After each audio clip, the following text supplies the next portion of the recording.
from Blackmans back in the service department. Today we're going to go over suspension on snowmobiles. We're going to use 3 different models: the Skidoo XRS 850, the Renegade 600R Adrenaline, and then on the skis on the Enduro Turbo.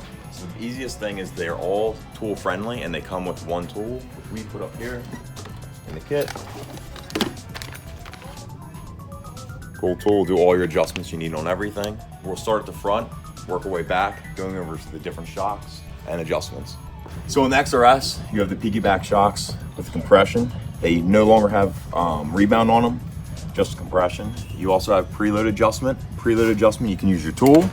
Now all the preloads on that are this style will have a circlip that you cannot go any softer, you can only go tighter.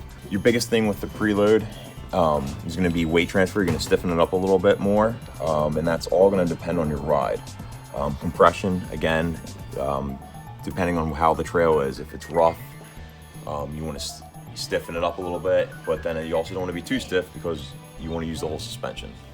On the Adrenaline, just a simple preload adjustment. It's all done by a twist, and it's all numbered, so you know which side is on each. It starts at 1, and then it goes down, so you can just twist it to adjust them and get them to the spot. No other adjustments. They are rebuildable shocks, but just preload adjustment. On the Renegade Enduro, this has the skis set up, the TS skis with adjustable carbines. So you can increase your preload for your skis or decrease it by how much pressure you're going to push down on the carbines. So now we're going to go over the rear suspension, and they're pretty much all going to be the same, some different adjustments. Your XRS has the compression adjustments in the back and the bigger shocks, but we'll start with this one because it has the most features, and we'll go over everything. Everything else will be almost identical. So now your first adjustment is going to be your limiter strap. This is going to be your probably most important adjustment because it controls your ski pressure and how your weight's gonna go. The tighter you pull the strap, the more pressure you're gonna put to the front of the ski, so you're gonna have less ski lift and stuff like that, but it's also gonna make you turn a little bit better, but then your rear end's not gonna have as much traction, have more spinning. If you have studs and stuff like that, this is where a lot of adjustments gonna be fine tuning. If you change and put dollies in the front and stuff like that, if you don't wanna forget about the limiter strap, because that controls a lot of your weight transfer, pretty much all of it. Right now they're all set up almost at the lowest, so you'll have a lot of ski lift and a lot of weight to the back, not much to the front.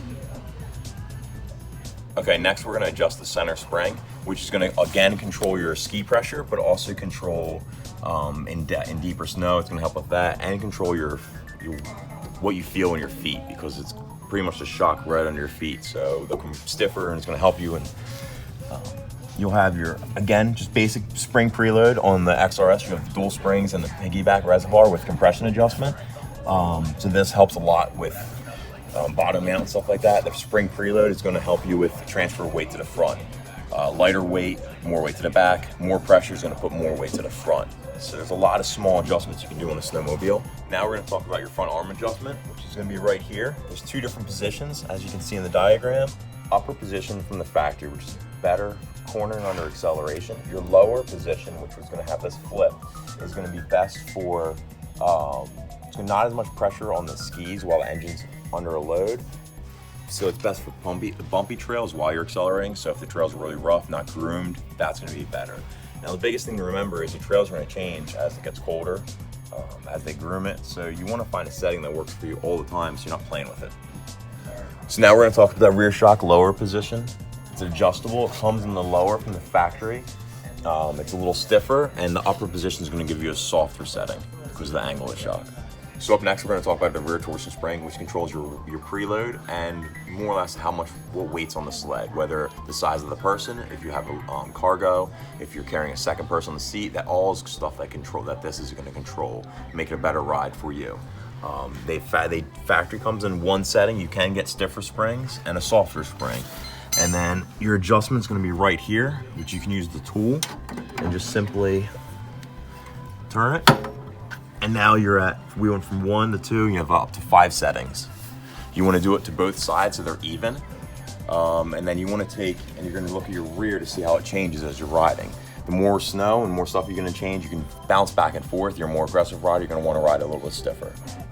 So now we're going to talk about the rear shock that has on this has the piggyback reservoir with compression adjustment. As you turn clockwise, you're going to increase your compression. Turning it in is going to increase compression. Coming out will decrease the compression, and doing that is going to make it softer. Increasing is going to make it stiffer. Now for our final adjustment is going to be the coupler blocks, which is only affects your sled under acceleration. More ski lift is at position 1, and you have more comfort there. Position 4 is going to give you less ski lift, but also less comfort. It's better to have more comfort on it, but it's also depending on what you like and what position you're liking. Very easy to adjust this. Push the button in, turn the block. It locks, it's stuck. Push the button in, turn the block, it locks, it's in position. Very easy. Can get when you're in the snow, obviously, you can get some ice build up and stuff like that, but still easy with your gloves to adjust. For this and any other tech tips, subscribe to our YouTube channel at Blackmans Cycle.